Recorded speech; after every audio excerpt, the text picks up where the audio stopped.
Welcome to Arcane Origins, and today we're going to talk about a story called Echoes of Stillness. In the shimmering city of Pilvra, built upon brass towers and glowing runes, there lived a young artificer named Kale, 24 years old, restless as the hum of the city's endless machines. Kale's workshop sat above the lower districts, where steam hissed through the streets and airships carved the violet skies. His mind, however, was noisier than any machine he ever built. He thought of inventions never finished, mistakes from the past, and dreams that seemed too far ahead. His thoughts tangled like copper wires, sparking anxiety in his chest. Each night, the same storm. No calm, no rest, no silence. One dusk, while trading scraps in a market, Kale overheard a story whispered by an old merchant. They spoke of Elder Varen, a once-renowned mind mechanist from the heart of Zonera, a man said to have repaired not machines, but the minds of broken inventors. After decades of study, Varen abandoned the industrial cities and retreated to the Cloud Gardens, a quiet enclave beyond the smog, where glowing moss covered the cliffs and rivers carried a faint, humming light. Some said Varen had found the secret to inner stillness, something no elixir or hextech device could grant. Kale felt a flicker of hope. He packed a satchel, sealed his workshop, and began the long journey through storm bridges, rune-flooded tunnels, and narrow iron paths leading into the high cliffs. After several days, he reached a lone observatory perched above the clouds. The walls were covered in ivy and gears, breathing faintly with life. On the veranda sat Elder Varen, eyes closed, a sphere of blue light levitating gently before him. His aura was still, like water before dawn. Kale approached quietly. "Master Varen," he said, voice trembling. "My mind never rests. I'm lost in thoughts of what was, of what could be. I crave peace. Can you show me how to find it?" Varen opened his eyes, ancient yet soft.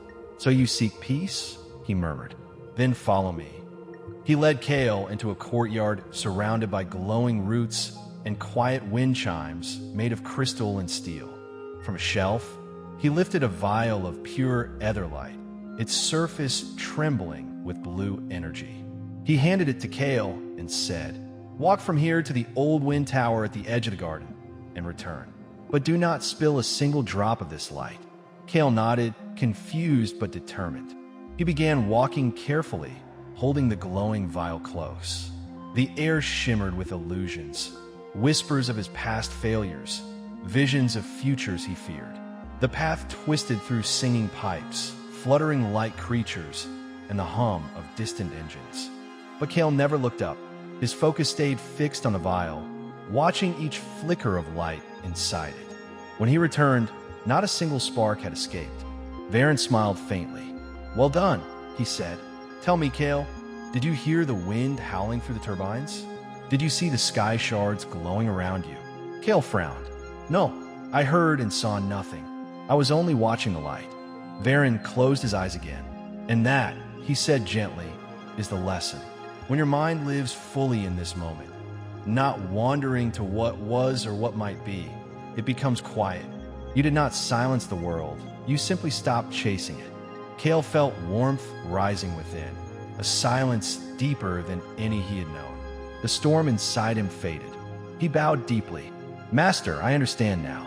Peace was never something I had to find. It was something I had to return to here, in this moment." As the twin moons rose above the glowing city, Kale began his walk home. But he was no longer the same man who had come searching for peace. The light he carried in that vial now shone quietly within him. If this story touched your heart, give it a like and share it with others who need a moment of calm. And don't forget to subscribe for more Arcane Origins tales, where every story hides a lesson beneath the magic and the machinery. Until next time, stay grounded, stay present.